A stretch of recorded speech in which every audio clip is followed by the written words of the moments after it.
We'll need to take that candlestick for our investigation, Mr. Lamar. Go ahead. I have a feeling that either this candlestick or the one William had may be the weapon used to murder Susan. I'll bring both down to the station to have them check for traces. Once we know for sure, I promise to let Vern know. Vern, do you have a moment? I'm sorry, Jessica, but Jack Delgado has an emergency on his hands and needs all the saws I can pull together. Something about some trees down by the school? Let me lend you a hand with that.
We have news, Vern. We found the murder weapon that killed your sister.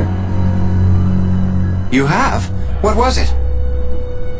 This antique silver candlestick we found for sale in Chris Lamar's shop. There was a trace of Susan's blood on the base. How about fingerprints? The candlestick has been handled so many times by Chris and customers examining it that it was impossible to tell if it ever had the murderer's fingerprints on it. Hold on. Do you still have that candlestick? Sure. There's a tricky way to open them up. Supposed to be for easy cleaning. Maybe there's something inside.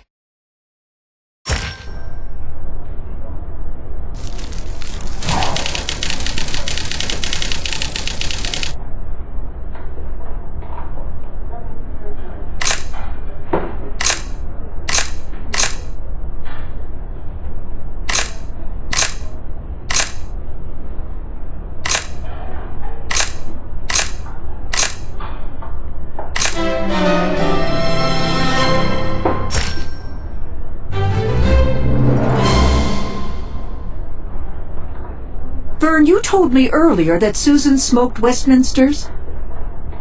That's right. Then the person who smoked the Ultra Golds is likely her murderer. Morris, excuse me a moment. Yes, Jessica?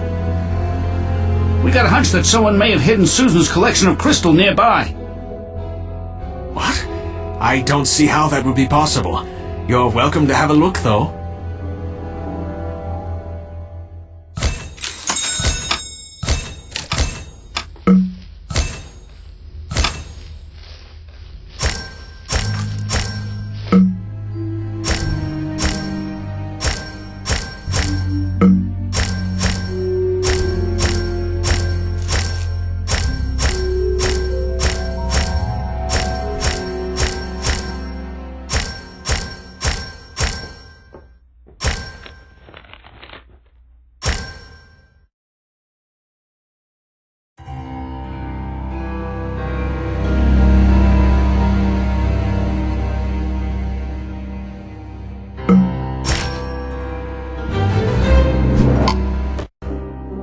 Morris, I'm afraid we need to talk.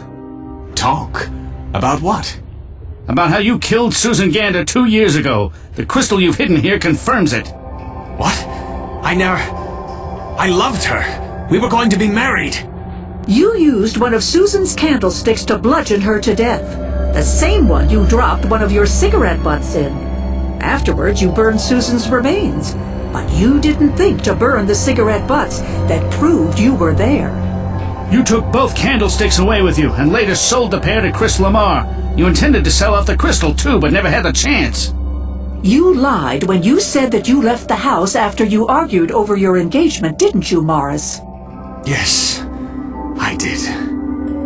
You see, I knew that Susan wasn't making up the story about the treasure in her house. We met here, at the library, and she told me all about it. It was worth a fortune. I never had much money my whole life. Anyway, I became close to her, and convinced her to marry me. But she never trusted me enough to tell me where the treasure was hidden. What happened the night of the argument? I'd pressed Susan to tell me the location of the treasure. That was a mistake. It roused her suspicions, and she called off the relationship. She even threatened to go to the police and have me charged with fraud for tricking her into marrying me. I couldn't let her do that. So you kept her quiet with a candlestick to the head? I was in such a fury. I didn't know what I was doing. Afterwards, I was horrified at what I'd done. I had to hide her. Is that when you decided to try and burn her remains? It seemed like the safest thing to do. And to make it look like she had left town, I collected some of her belongings and threw those into the fire as well. Then I bricked up the fireplace so no one would find out what I had done. And the treasure, did you ever find it? No. As far as I know, it's still in that house. Somewhere. But after what I'd done, I never set foot in there again. Sheriff, I keep thinking about that picture of Susan and the way she's standing. What if she's trying to tell us something? Let's see. In the photograph, Susan is standing approximately here. She's pointing at the floor, here. Right. But what if she's trying to indicate an area of bricks in the fireplace, and not something in the foreground? The mortar has been chipped away on these bricks.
It looks like Susan had her life savings hidden here.